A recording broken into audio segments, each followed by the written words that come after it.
back to Magical Moms, where today we ask the burning question. Is this the best festival of the year? Ooh. We're diving deep into Epcot's Festival of the Holidays to uncover why you may want to plan your trip around it. So get ready for some spicy takes on all of the festive vibes. So, for a little bit of an overview, the Epcot International Festival of the Holidays runs from late November through early January, transforming the park into a winter wonderland of global traditions, food, and festivities. It's the perfect way to celebrate the season with loved ones while creating unforgettable memories. All right, not Lena, April, kick us off. I want to hear about this holiday kitchens. Okay, you guys. I mean, would it be an episode about Epcot if we don't talk about food? I don't think so. Have you seen our baguettes and no? So, the heart of the festival, as with all of Epcot's festivals, are the kitchens. But at this festival, it's called the Holiday Kitchen, where each booth serves up holiday inspired dishes from around the world. But here's the tea: not all booths are created equal, and some offerings are downright legendary. Let's play a little game with our co host, Lena. She's a holiday festival pro and visits practically every year. So I'm going to rapid fire her opinion on some of the food booths and what she thinks, if it's a taste or a skip. So, Lena, tell me about France.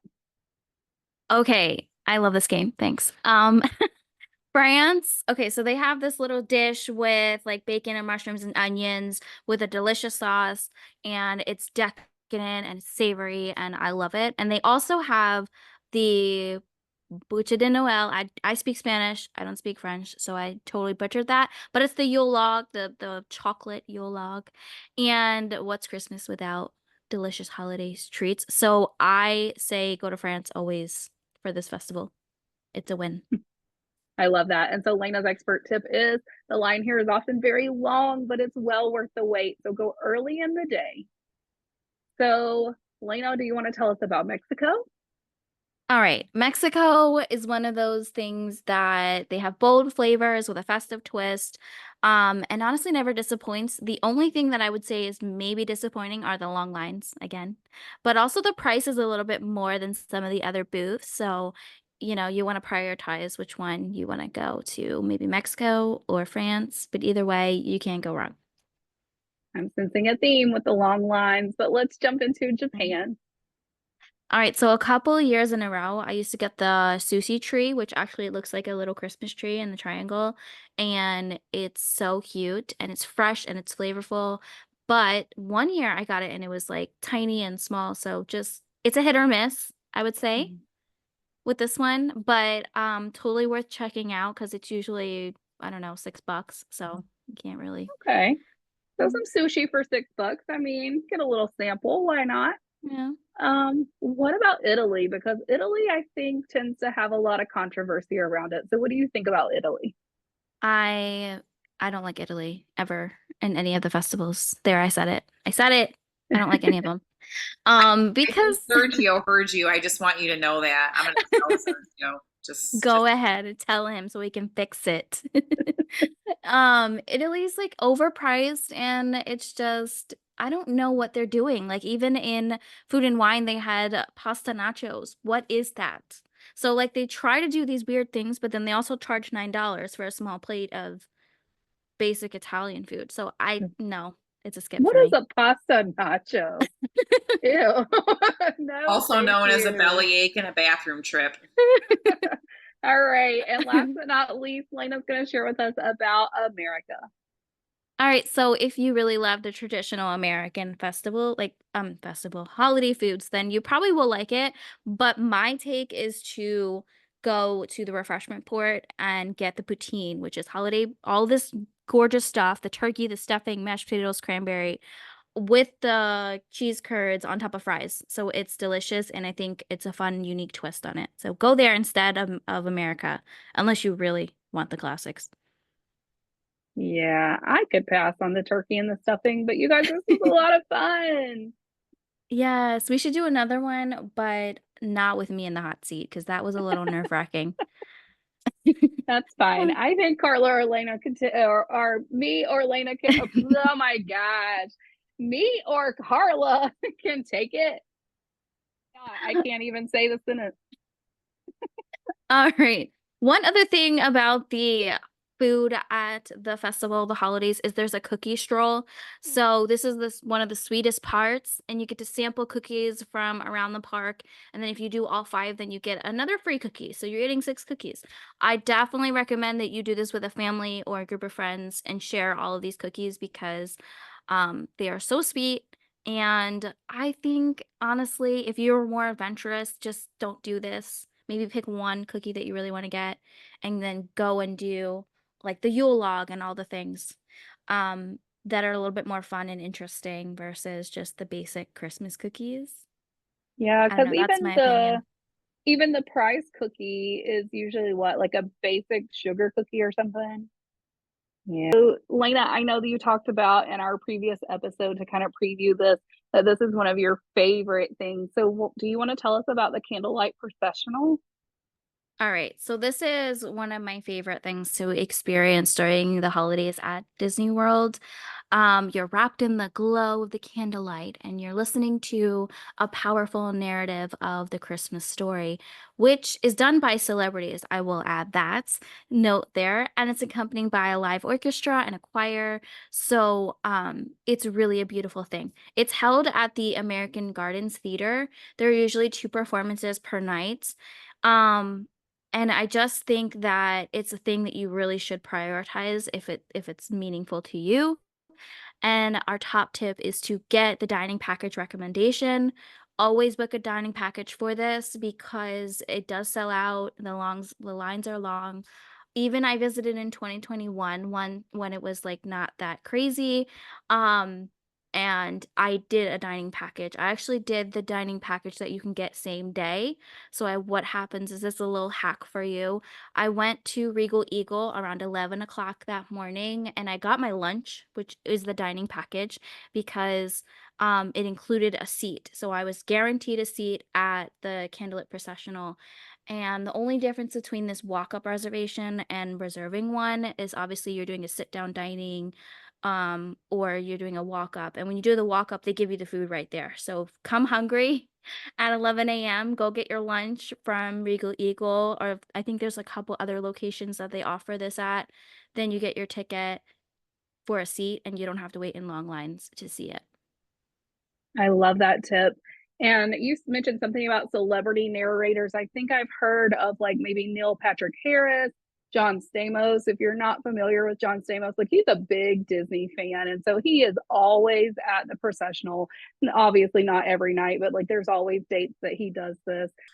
All right, just added a bunch more things to my bucket list, but I'm still thinking of that like poutine thing that you mentioned earlier that just sounded amazing and yummy. So I was just thinking about that the whole time. All right, so let's talk about the holiday storytellers. This is global traditions that come alive. So as you scroll through Epcot's World Showcase, you're invited to witness the holiday storytellers who bring to life the festive tales and traditions from their narrative countries. Super cool. It isn't just entertainment, it's a cultural experience that offers a personal connection to the season's global roots. So, history lessons for everybody. Let's just say that. Like, it's awesome. It's awesome to have your family there and experience different cultural experiences and just see the seasons global roots. There she goes again. Okay. There are some controversial takes though that I think it's worth sharing for all of you listening or watching.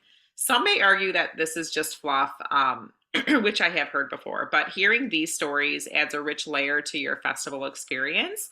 And they ignite a sense of community and remind us of what the season is truly about, and we never skip them. So, honestly, I think it's all about perspective. If you're just walking around and you're not really interested in, I'm attempting it again, the season's global roots, then you're just like you're missing out. It's your loss, not theirs. So I have heard that a couple of times, that it's just kind of fluff, but I think it's really just lack of appreciation, if I can be totally honest. So in Norway, there is, I cannot say the word, what is it, Lena?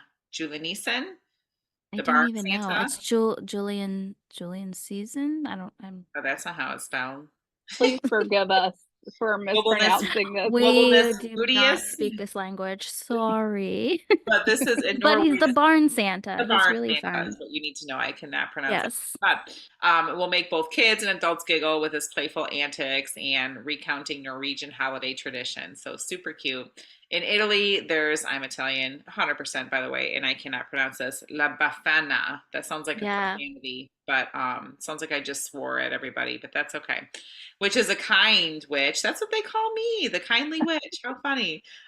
Who shares the Italian folklore of Epiphany with warmth and a dash of magic. So that's in Italy. And I don't know what Lena's thoughts are on that, since she clearly is anti-Italy, but do you want to share? Have you seen the I kind love list? her. I love her story. It's Thank really you. nice. And like I said, we studied I said this in a previous episode, us as a family, we study cultural traditions around the world. And the kids really like this because they're like, "Oh, look, it's that one that we read about." And they probably couldn't say her name, but they remember the story, so that's all that matters. That's perfect. See? And then for the Israel storytellers celebrate Hanukkah with stories that highlight the traditions and significance of the Festival of Lights, emphasizing themes of hope and perseverance, which I love too, because I always have to Mhm. remind myself where I came from. And yeah, I celebrate Christmas, but not everybody does. And I love that they incorporate other holiday traditions from other countries, such as Hanukkah. So that's super special to see. And then China, you don't want to miss the vibrant dragon dance, where performers showcase traditional Chinese festivities and share talks and tales about the significance of the dragon in bringing good luck and prosperity during the new year. And here's a quick tip. If you want to catch the storytellers, then you can check the entertainment section of the My Disney Experience app. Again, you can have that app and have an account without like needing to have a trip yet quite booked, but you can check out things like the entertainment in there to see where they'll be appearing in each country and the timing.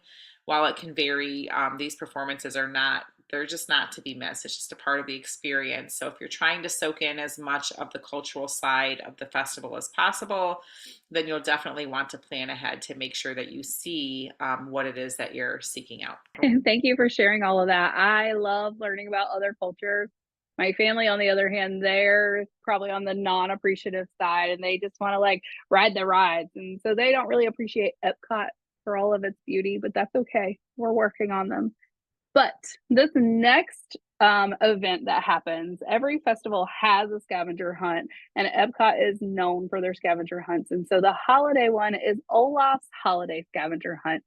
It's a family adventure. So you're going to get a map. They're going to give you some hints of like where you should go and look.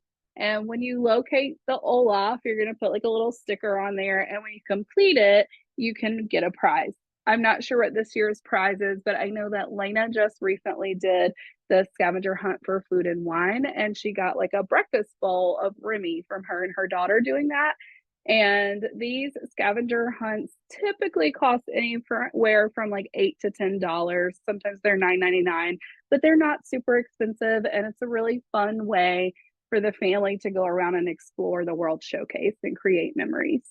Anytime I have clients who are like, "Well, what do I do with my kids when I'm drinking around the world and snacking around the world?" Because that doesn't sound fun for them, obviously. And I'm like, just give them the scavenger hunt and some popcorn, and that way they can have fun, and you'll have fun with them. But they have their little hands and their eyes are busy looking for Olaf.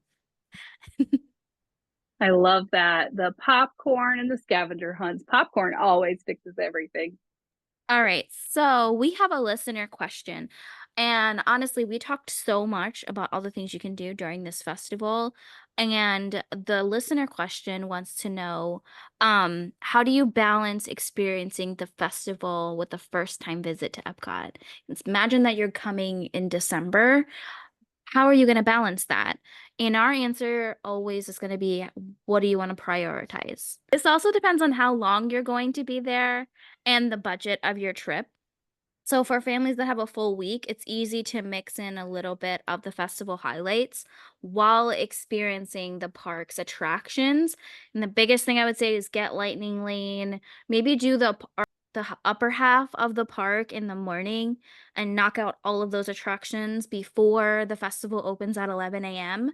And that way you can just spend the rest of the time enjoying the festival, stopping at France and doing Remy's, stopping in Norway and doing Frozen Ever After, stopping in Mexico. So there's a couple rides down there that you can kind of mix in there too. But definitely pick like what is your must do of the festival. Maybe it's the scavenger hunt, maybe it's the Candlelight Processional, maybe it's trying all of the things at the festival food booths. So just pick what you want to do and then try to mix it in there a little bit. And with that, I do also want to say that if you, listener or viewer on YouTube, have a question that you want us to answer, go ahead and send us a message, and we're going to add it to our next episode of Frequently Asked Questions, or we'll call it something like that. And I know we're gathering a list of questions to answer, so this is your time to chime in and let us know what you want us to answer. Love it, love it. All right, so let's revisit the question, is this the best festival of the year? As we wrap up our deep dive into Epcot's Festival of the Holidays, let's circle back to our initial question, is this the best festival of the year? I know Lena's answer, I know April's answer, I think. Don't know if I know my answer, but I'm going with it. So I want to hear from my amazing co-hosts. What do you think? Does the charm of the holiday kitchens, the magic of the Candlelight Processional, and the joy of the holiday traditions make this the festival top of list for you? Personally, I do think it's hard to beat the combination of food, culture, and heartwarming traditions that this festival offers. And again, so much comes with just your free ticket to be able to experience all of this. But I am curious if any of you feel differently. So, eeny, meeny, miny, April. um, so I've actually never experienced this festival at Epcot. But I think all the festivals in Epcot come with something special and fun. And I think you'll have fun no matter what time you're visiting. But this one, again, just has that essence of joy and happiness that comes with Christmas and togetherness and family. And so I think this just highlights that and probably does make it the most heartwarming festival of the year. Yeah, I would agree with that. I think also because this is the one that my family has done the most, it has a special nostalgia to it. And I can remember, trying different things or when our kids were little and, we have those memories in my mind. So I think this one might be my top pick out of the four that happen at Epcot. Um, and then secondly, probably would be arts. And then third would be food, flower and garden. And last would be food and wine. But that's just I think my personal rankings, which is really hard to do because they're, like April said, they're all unique in their own way. Yeah. So I've done Festival of Arts a couple of times, and I've done food and wine, or not food and wine. I've done Flower and Garden when Lena and I went. Maybe we didn't like festival it up Flower and Garden, but like the food was good, the butterflies were good, but so I think they're all fun. But yeah, I agree. Maybe the Christmas time one just gives you the warm fuzzies, and it's got to be the best, right? I think Christmas and Disney period is the best. So with that, we just wanted to say thank you guys for tuning in with us again for another episode of Magical Moms Travel. We can't wait to hear your thoughts on the Festival of the Holidays and any questions you may have over on Instagram or TikTok or YouTube, wherever you're watching us from. Connect with us on social media and keep these conversations going. We would love to hear what sort of content and things that you're looking for, what types of things you want to hear about and questions you have, so we can tailor the information to something that you want to know. So we are Disney experts, and we want to sprinkle Disney magic in our expert planning, and your trip will be unforgettable. Until next time, may your travel planning be blissful and stress-free.